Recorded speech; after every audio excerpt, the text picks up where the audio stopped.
Well, hello there, YouTube world. I bring you this from a completely different place.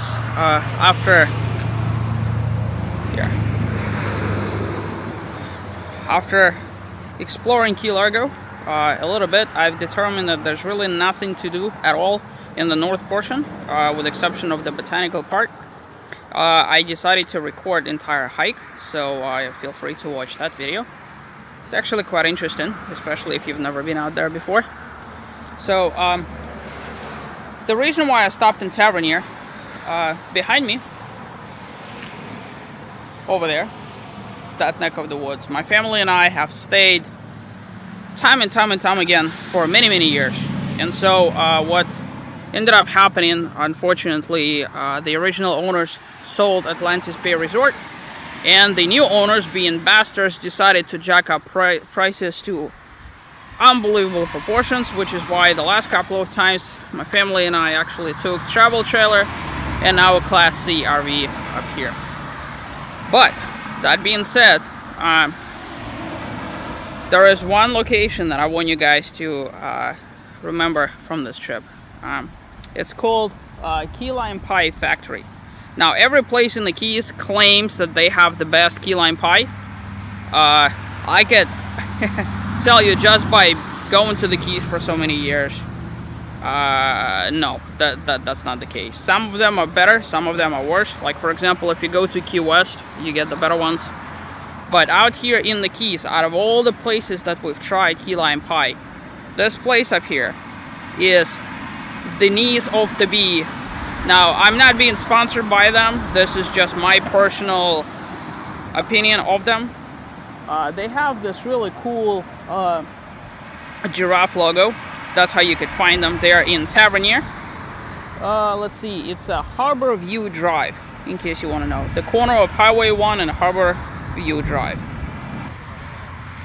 That's the logo. And in case you guys are wondering, there's plenty of parking. I've actually seen multiple RVs here before. And it goes all the way around, so there's plenty of parking for everybody.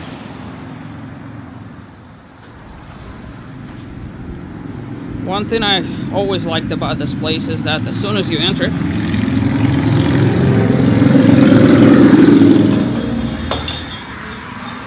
they have a little bit of history of the key limes, talking about how majority of it is actually being imported nowadays, with some of the tools of the trade.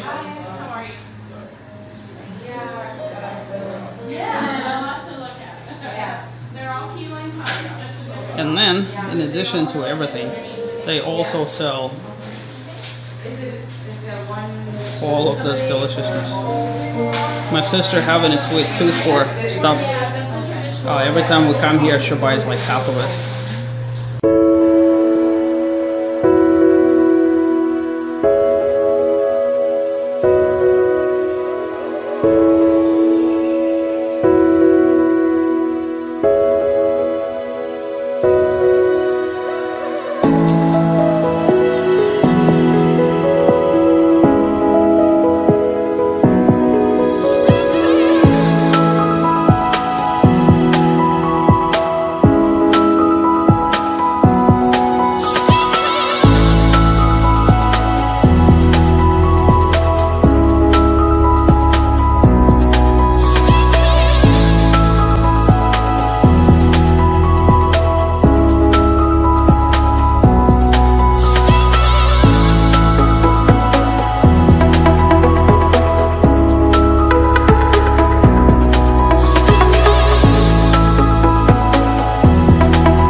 What's up there, Mr. Deer?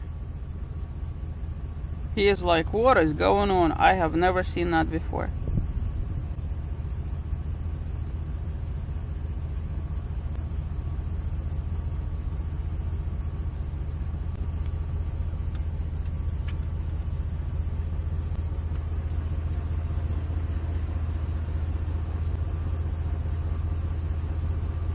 There's a man on a bicycle. I don't know if he'll scare him off or not.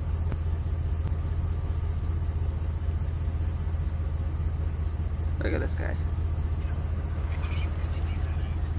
Oh my goodness, he's so used to people. Look at this. No fear in the world. He's like, alright, that's just another human. Human. Can you say human? That is cool. Look at them.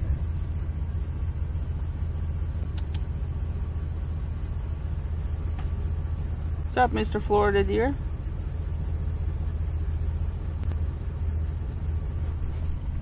So I have arrived to a new location for me. This is called No Name Key.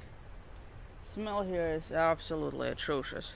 But I had my very first encounter with a endangered Florida deer. That guy was like, no fear of humans whatsoever. He was standing right next to RV, and then the guy rode on a bicycle right next to him. Like it's nothing. He's like the size of a dog. Really cool. So the unfortunate part of this whole thing is that my idea of turning out here, I don't know how I'm gonna do it. There's quite a bit of a drop off, so I guess I'm gonna have to start backing up. I really don't want to get stuck perpendicular, if you know what I'm saying. But the reason why I came out here is because I wanted to check out new locations, just to see what's kind of out there in the Keys.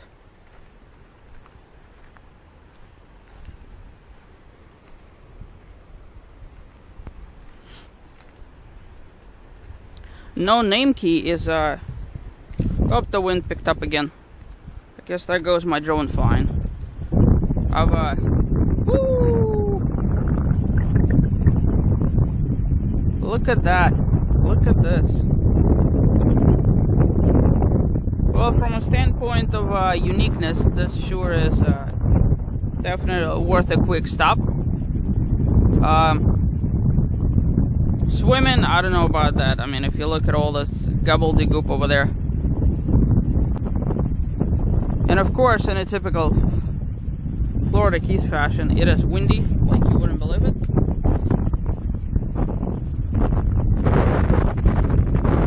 So yesterday, here's a perfect example. And I apologize for the wind, obviously. A perfect example of what happens in the Keys after the hurricane. The mangroves just die, and that's when mangroves die, pretty much everything else around them dies.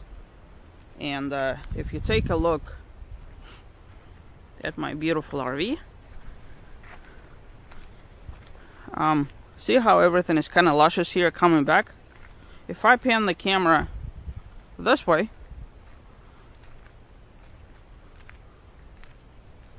see how everything is dead over there?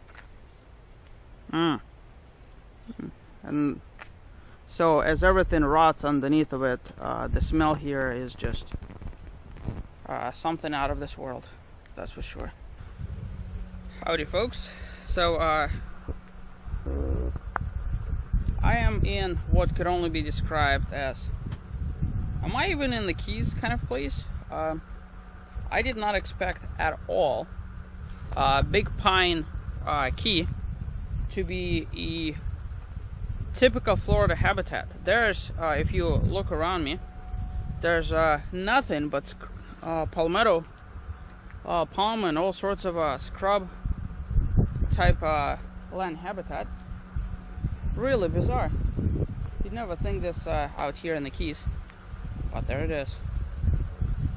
So I have managed to find me parking once again if you do travel with your RV,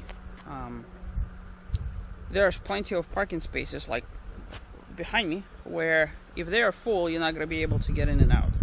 And all through the Keys, they've plastered the signs that specifically say no RV parking on the shoulders, no RV blah blah blah blah. And I'm not particularly okay with that, to be honest. So since I'm out here on Big Pine after visiting a couple of spots and seeing some deer, I wanted to go on this little quick hike. This is Manila Trail and Watson Trail. So one is 800 feet, the other one is 2/3 of a mile. If I could only figure out how to get there.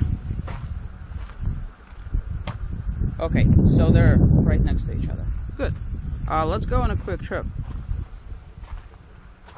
Just to kind of get you an idea. We're here on the parking lot. We're going to do this, and then we're going to come back and do the rest of that.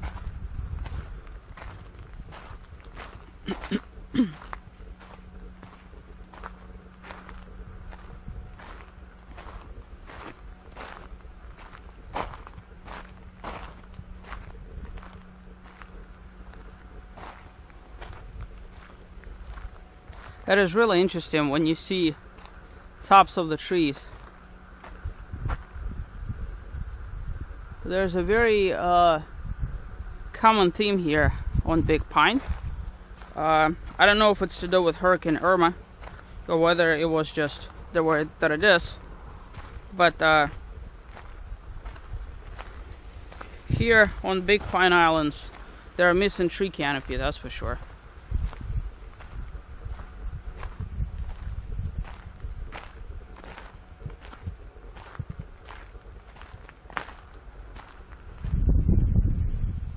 Benefits of dead wood. Yeah.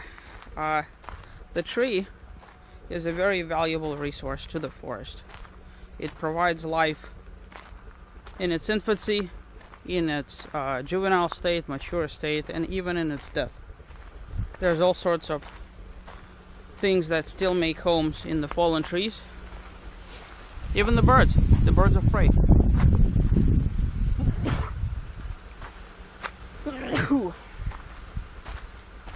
I think I may be allergic to something out here in the Keys. I don't have many allergies that I know of, but I've been sneezing every time I get out of my RV. Fancy. This has a very scrubby type environment feel to it. You know, one thing I didn't expect by coming to the Keys is to finally see the endangered Florida deer. But they are like freaking dogs here. Oh my goodness. I have already seen like 10. Look at them. And you know, the craziest thing about it is no fear of humans whatsoever. Oh my goodness. Like, you get off the A1A, which is the main highway that goes through the Keys. And those guys are, like, everywhere. They're like dogs. They're just running about like it's nobody's business. I've taken some close-up shots of this one baby one, who is like half the size of this one. Look at him. How cool is this?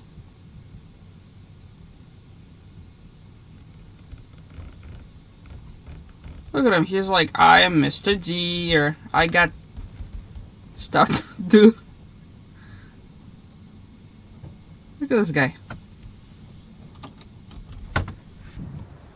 Alrighty, well, never say never. There's places that I've taken my RV where normal people just go like that. There's no way. And this is a perfect example of yet another one. This is a cul-de-sac at one of the bigger islands out here in the Keys. I've seen a whole bunch of deer on the way. There's one behind me in the bush as well. So, just to kind of show you, I'm guessing this is a popular with local spot. And hopefully this deer comes out again. But we got the red and the white and the black mangroves.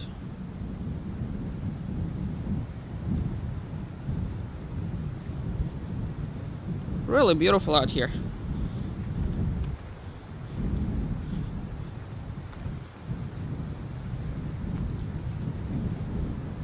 Get the nearly 180-degree panorama if you never mind the trash cans. And there's a very windy, just like everywhere else in the Keys.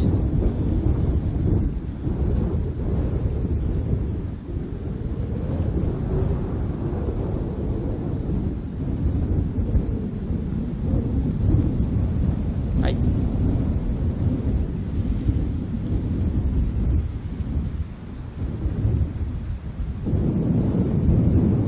And here's another thing that I've noticed. At first I thought it's something to do with a hurricane, but apparently it is common here with the locals to just leave their crop everywhere, because this is just everywhere in the Keys. Once you get off the A1A, people just randomly leave everything from boats to bicycles to... Anyways, so my guess is, if you really tried, you should be able to launch your boat from here.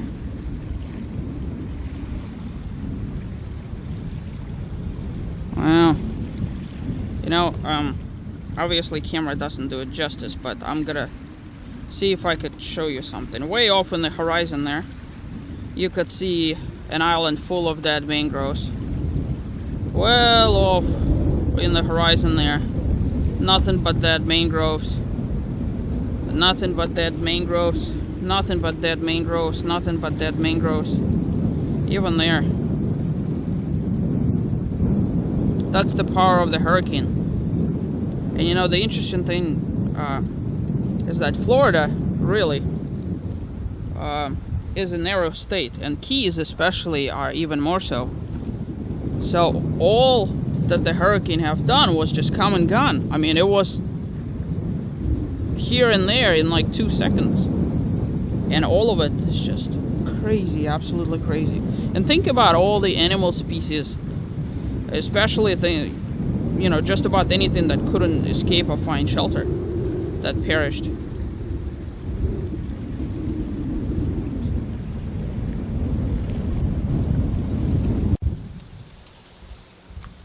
Alright guys, admit it. When you think of Florida Keys, you never, ever picture Florida Keys having a giant hole. And I have found myself something really interesting. You know, if there's a hole, I'm relatively interested in seeing what that hole is all about. So this place is called the Blue Hole. Now traditionally, as far as it goes, blue holes are found in the Caribbean as a result of asteroid activity. So we're gonna check out what this hole is all about. It says, "Welcome to the Blue Hole Observation Platform and Nature Trail." Talks about the distance through the falls, fresh water, blah blah blah, American alligators. Some, Alrighty, so apparently this was a quarry, which is also common out here in the Keys. So let's go and check it out. Well, I gotta say this is relatively anticlimactic. There's a second portion of the trail. I've taken the right path, and 2 steps and I'm already there. Way off in the back there you could see an egret. So let's go around, check the other trail and see what, if it has a better view in there. Well guys, we are here at the quarry.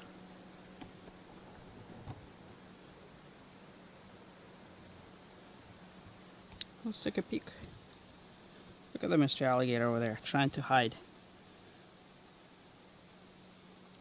That's what they normally do. They assume a 30 to 45 degree angle position and perch themselves up on the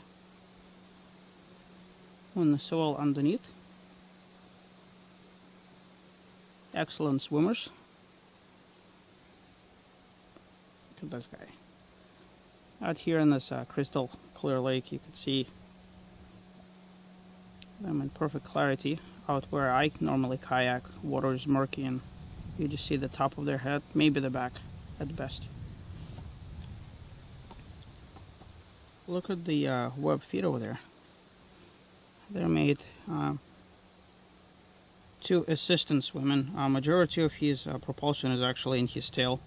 As a matter of fact, most of the time that's what they use to swim about. But the web feet also assist in places. And if they can, they also walk under the ground as well. They don't tend to move a lot, so don't expect any theatrics out of them. This up here is probably, I would say 5.5 feet, maybe 5 feet. Maybe 6 max, I'd say 5.5. And probably a girl. Looks kind of skinny to be a guy. And you could see the muscles located right behind the head, mainly geared towards snapping and holding, not necessarily opening the mouth.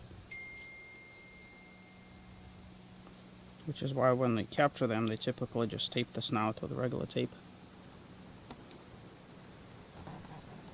Here we go.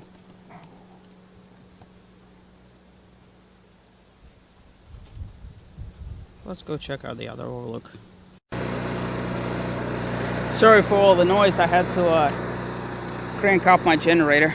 It is getting fairly hot, and I'm finding that more and more roads are actually closed despite the fact that they're identifiable on Google Maps.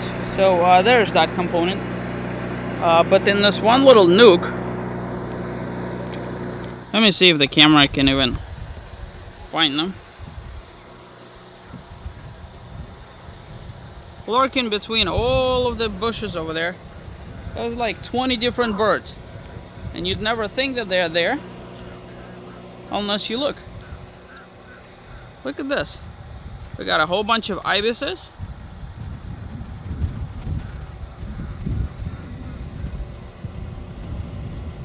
Right next to the posted sign. There's also a limpkin in there. Way off in the back you could see great blue heron juvenile.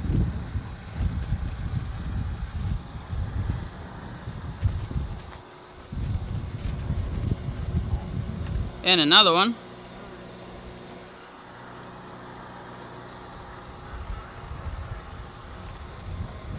How was that for a little stop? Well, hello there, my YouTube friends. I have finally gotten myself close enough to this blimp that I've been seeing in the air.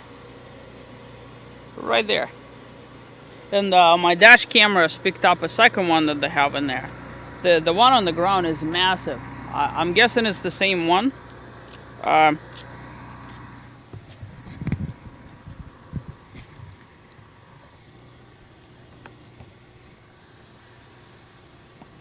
There you go. I don't know what they used it for, but it looks like there's a tether as well as a camera attached to it. All to the backdrop of this absolutely gorgeous waterway. Oh my goodness. You know, this area up here looks very, very inviting. So much so inviting that I'm thinking of coming back here with... Oh, absolutely. That's not even a point of contention. Look at this, guys. Look at how beautiful this area is. I could actually kayak behind me to all the islands because it has a couple of sandy bars and everything. Oh, look at that. You could actually see the blimp. How you doing? Okay, how are you? Good. Look at that, guys.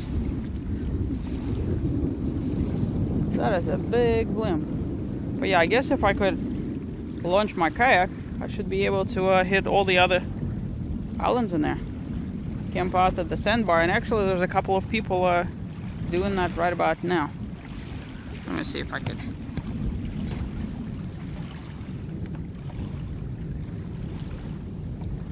Right over there.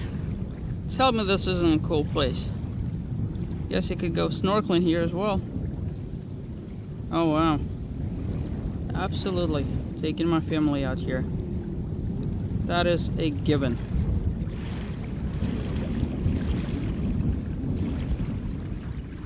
And then, this is the blimp over there. How cool is that thing? Look how big it is. And the other one.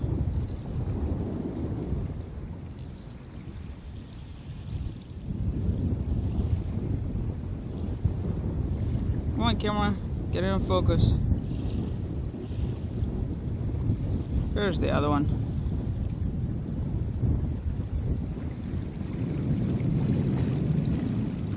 What a cool place. What do you think, Bert?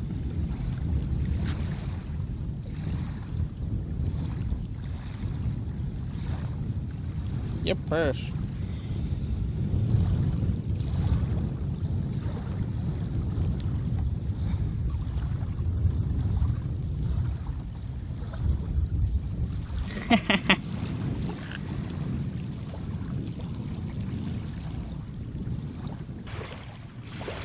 I got the wrong lens with me, but I don't know if camera's picking this up, but way off in the background you can see a flock of birds, probably ibises, traversing. Yeah, what a cool little spot. And the fact that the islands are not that far makes it even more enticing for kayaking. Oh, very cool spot.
Hello there, YouTube world. I am officially in Key West. This is my first time ever camping in Key West. I've never done that before. I've always stayed in hotels every time I've come here. And I'm in a private campground, as you see, all manicured and everything like that. Now, so far, I've come across multiple chickens that decided to camp out underneath my RV, not to mention iguanas. This campground, for what it costs, is actually quite nice. They have a pool, unfortunately close to the naval base, so you constantly hearing planes in the background. But they have chickens. Some of the sites are right on the water. You could also launch a boat in here. They have a very, and the emphasis is on very reasonably priced little campground store in which you could buy all the typical necessities that a camper might need to make a couple of roadside repairs, which I've already taken advantage of. So to get you an idea, some of the water sites. How about that for a view? Very fancy, right? So maybe next time when I come here, and if I come here, I'll be able to let me see if we could do some sneaky. I know it's kind of frowned upon to walk through other people's, but there's nobody out here, so let's check it out. How about that? Very nice. I gotta figure out which way is the sunset. My goal is to actually meet the sunset at Mallory Square, which leads us to the next point. Getting from here to Key West is a bit of a kerfuffle. Oh, by the way, this road behind me actually loops back on itself, and then there's a whole bunch of sites on that side, and then somehow it's a lot easier once you look on the map. But they also have campgrounds on the other side of all of this. As you see, there's a lot of really expensive motor coaches here, and that's probably why they're able to charge $120+ now mind you that mine was like the cheapest. They have a waterfront site there like $170 or something like that, site with full hookup, blah blah blah and blah blah blah. So finally I just decided to pick the cheapest one, and it came out to be $120. Met by a friendly face. Bought a couple of light bulbs. That's right, kids. Always check your RV. Make sure that everything works. Somewhere en route between Key Largo and here, my taillight decided to quit working. So I've gone through all of my fuses, replaced all of them actually, just to be sure. This RV is 2002 Dutchman Express, and every fuse have seen its better days. Had a black gunk on it, so I just wanted to be sure. So how do you get from here to Key West? You could rent a scooter, you could get a taxi, you could take a bus, you could obviously Uber. If you have a chase vehicle or a tow vehicle, you could do that as well. But for a simpleton like myself, I'm gonna be catching a bus, because that's the cheapest option possible. The way I understand it, it's supposedly $2 each way, $4 daily pass or something like this. And right about now,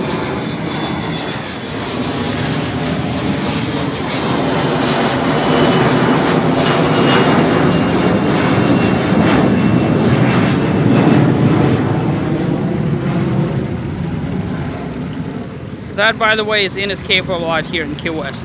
You're gonna hear that from everywhere. There's two airports. There's a little fountain. There's two airports. One is in Key West International. The other one is the naval base.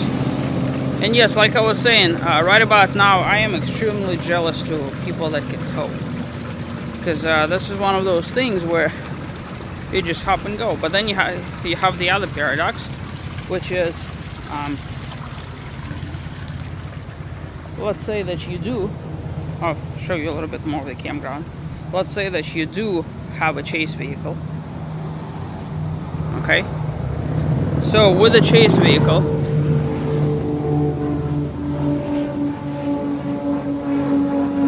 there's a cat that looks exactly like mine. Look at this guy.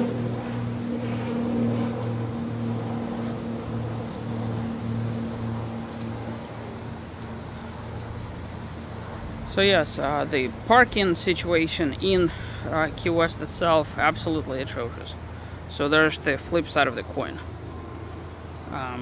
Parking itself, I think they charge like $15 for a couple of hours or something like that. And you know what? At some point you just kind of say, you know what? I'm just gonna pay it for convenience sake. So here you can see campground in a nutshell. Lots of palm trees, lots of tropicals. People bring their fifth wheels and people bring their Class A's. Very expensive boats that you see over there.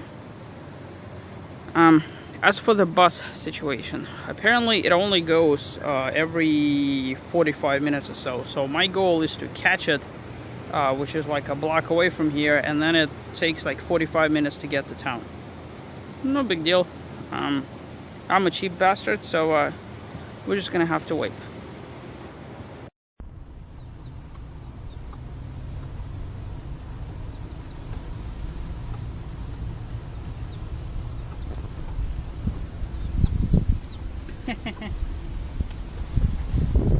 So there you go, folks. This is Boyd something rather than other campground in Key West. Very interesting place. So far there's lots of iguanas, palm trees, free roaming chickens, and kind of in Key West, but not really. So I have to figure out. Hey, the chickens are back. Look at this.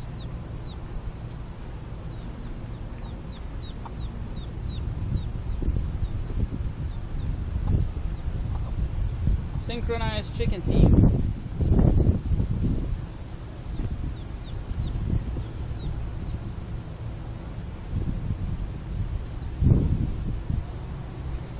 So yes, have to figure out how to get to Mallory Square and all them places on the cheap. This vacation is not about visiting Key West. Been there, done that. It is about just enjoying the sunset. That's about the only thing that I particularly care about. And then the next day I'm gonna take a stroll through Key West before heading back. Reserving campgrounds at the last second in the Keys is yeah. So I'm doing like zigs and zags, but other than that, it is very nice to find out that you can stop here. There are water sides where you cannot swim. There are tent water sides behind all of this. So this campground, at least based on what I see, is actually quite nice, if I say so myself. I'm not particularly picky about campgrounds. You know, I personally prefer less of a parking lot, more of a, at least some sort of vibe of camping. But this one kind of gives it that. I guess it's a good compromise between this and that. So, and the fact that I got chickens is just perfect. Look at this.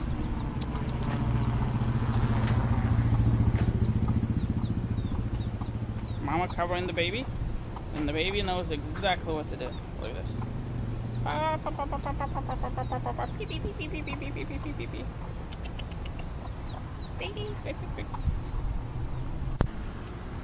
So this place is full of surprises. Between the chickens and now the iguanas. Those guys are like everywhere. Look at them. Look how cool he looks. Whee! Off he goes. They are everywhere. Oh, you it's quite lovely out here. So he'll be back, I'm sure. 'Cause what they do is they They like to come out here on the asphalt to warm up a little bit and then pick up after everything that chickens have left behind. So hopefully I'll catch some few more shots of that.